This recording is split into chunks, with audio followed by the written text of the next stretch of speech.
Hello everyone, Stephen Rogers Lim here. Thanks a lot for joining me at my channel and video once again.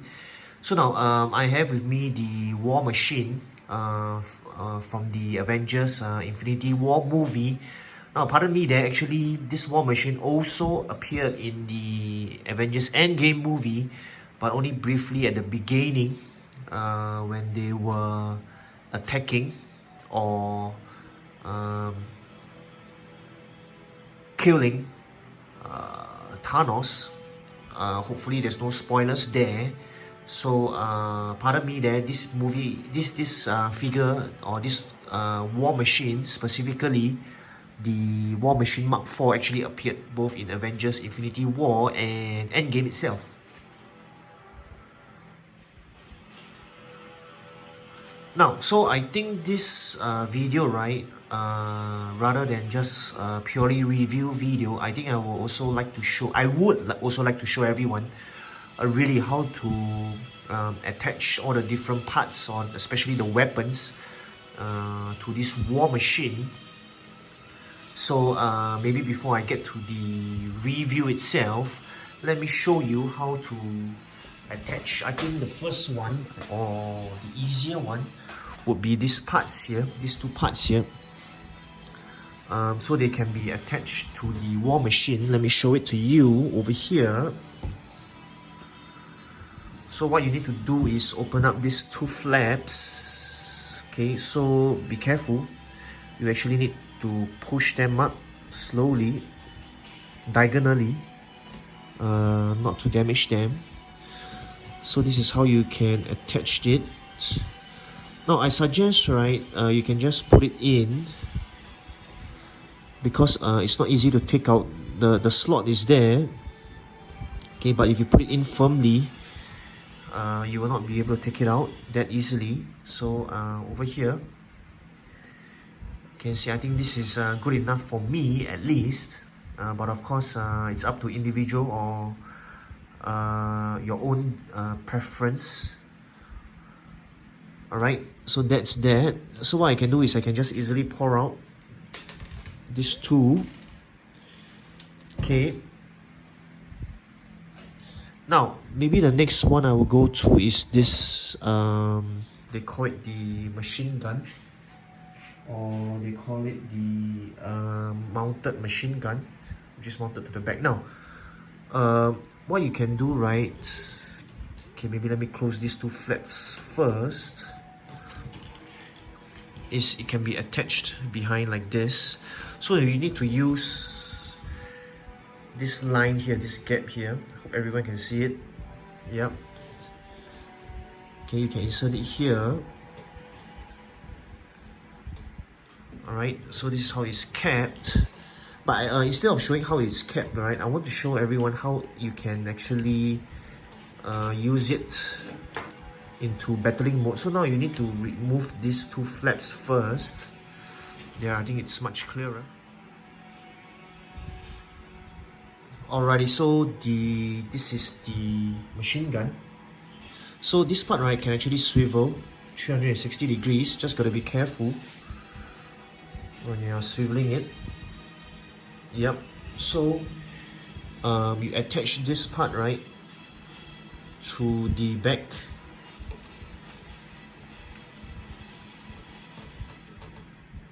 Okay, then it will look like this. Right, yep.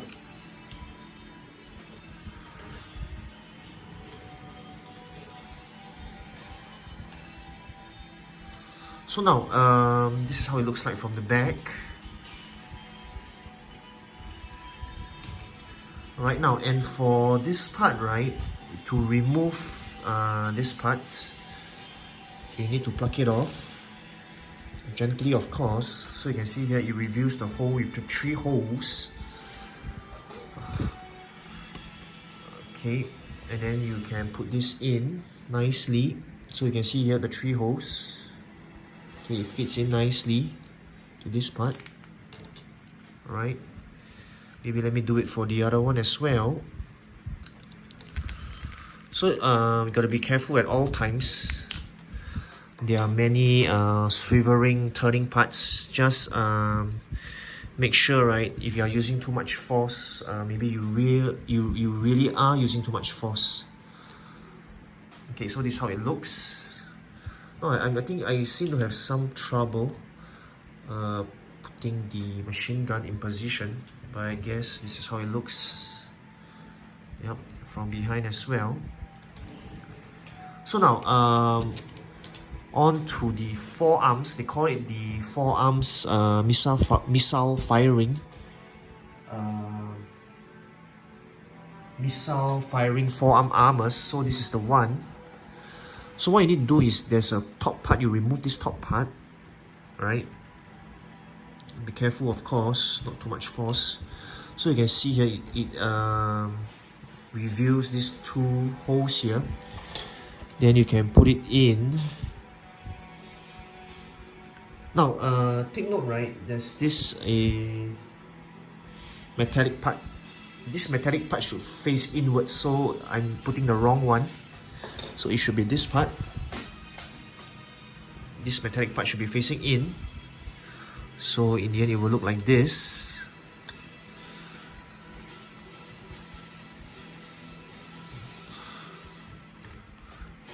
Let me secure it in. Yeah, I mean, it makes sense. That's why it will be firing like this. So at the bottom part, right, you need to remove this. Now this is a bit more tricky. Hopefully everyone can see this.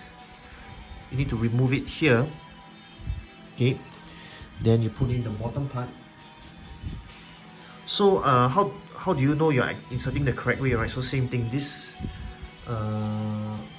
firing part should be facing outwards. So you can, I think you can also take this triangle as a point of reference to be facing inwards. So that's how the forearm would look. Alrighty there, everyone. So I now have the war machine in full firing mode. As you can see in front of you. So I will probably get on with the rest of the figure or the accessories review, of course.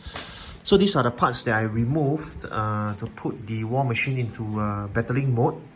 So these parts are the forearms, these four parts. This one is they call it the shoulder mounts. This one from the shoulder mounts. Now, there are actually 6 hands or 3 pairs of extra hands that's given here. So as usual, right, these are the more posable ones. They are the more brittle ones that feel more of plastic, brittle plastic. So there you go. As usual, the quality, the durability, the lifelikeliness is there as according to the movie. Right, so these are the clenched fist ones. Of course, they are also in firing mode.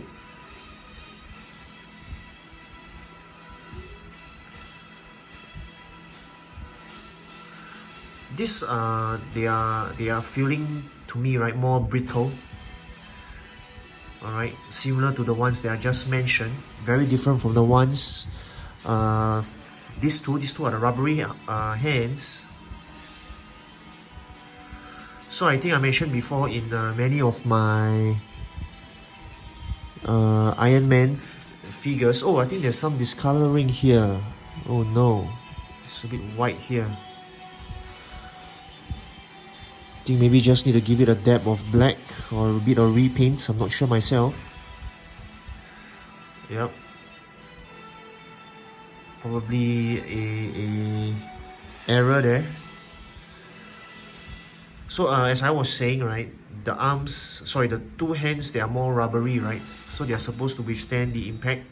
They're supposed to be more flexible and less brittle because you need to stick the arm in this way because the impact will be on the wrist.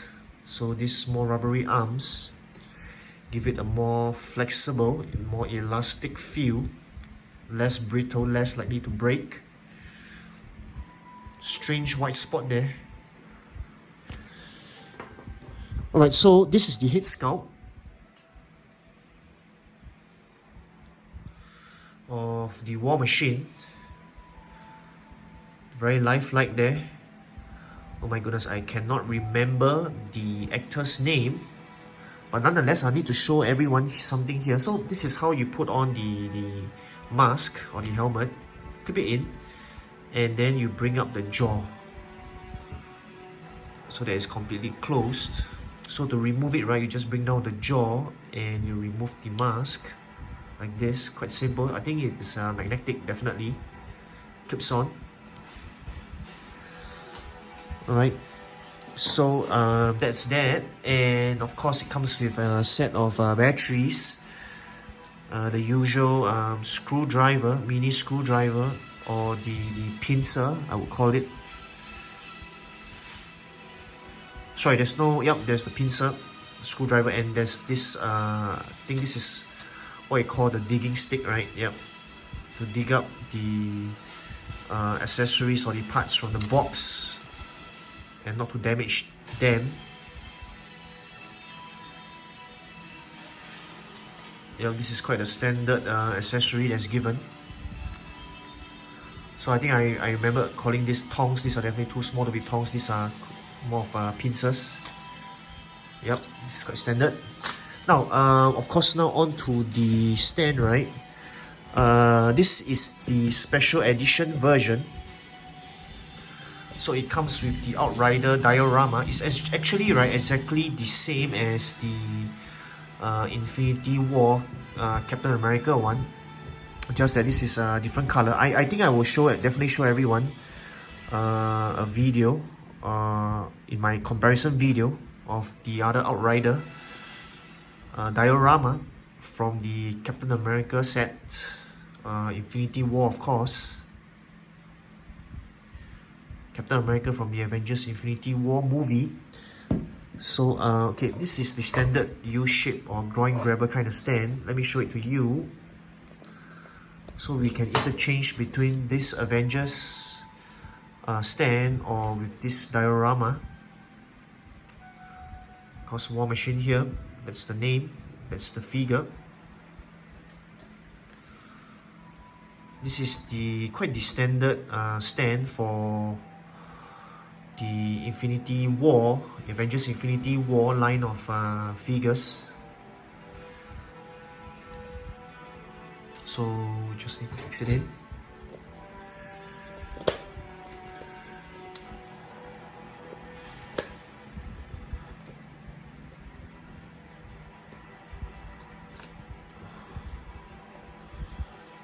You gotta toggle a bit.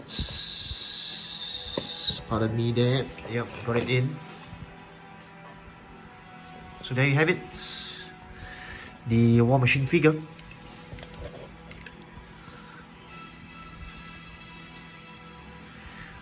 Now, maybe one more last point to note. Now, a couple of times, right, I tried to put in the Outrider first. And then I put in the figure. And then I tend to, I think, crush onto the diorama. So instead of doing that, I realized a better step or a better way is to first put in the figure if you want to have the diorama installed. So you put in the figure first, then you come around to put in the Outrider diorama like this, just in case we might damage the Outrider diorama, because this War Machine is really quite heavy.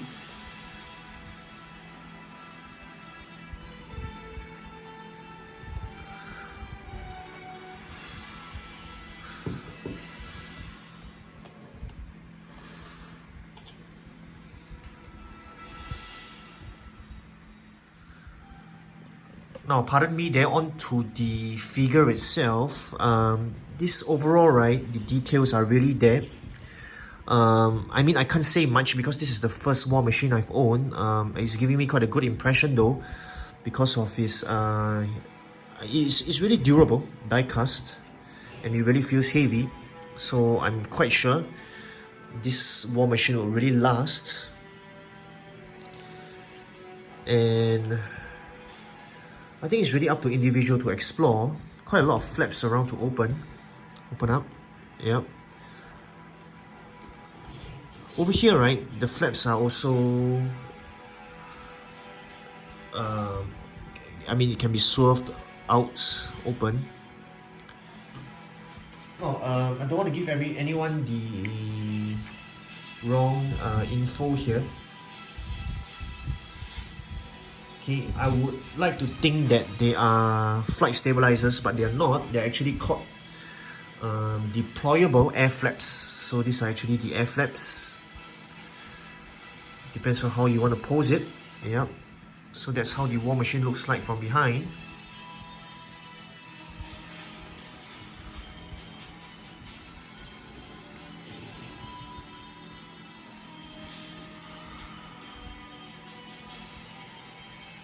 So if you ask me, definitely a piece of art here to own. But I think, right, I'm really looking forward to the end game war machine, especially the end game Iron Patriot. After all, it came out at the last fighting scene, which is the epic fighting scene. So I'm looking more forward to that. But this is a great figure to own nonetheless.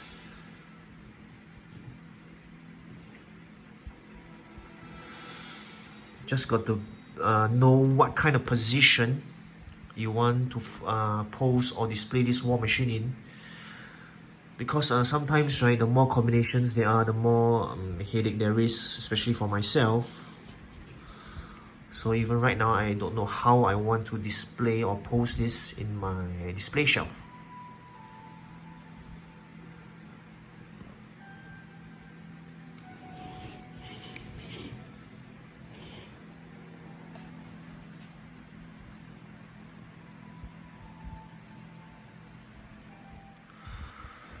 Alrighty everyone, so before I end off this video, now the actual name of War Machine is actually Colonel James Rupert Rhodey Rhodes.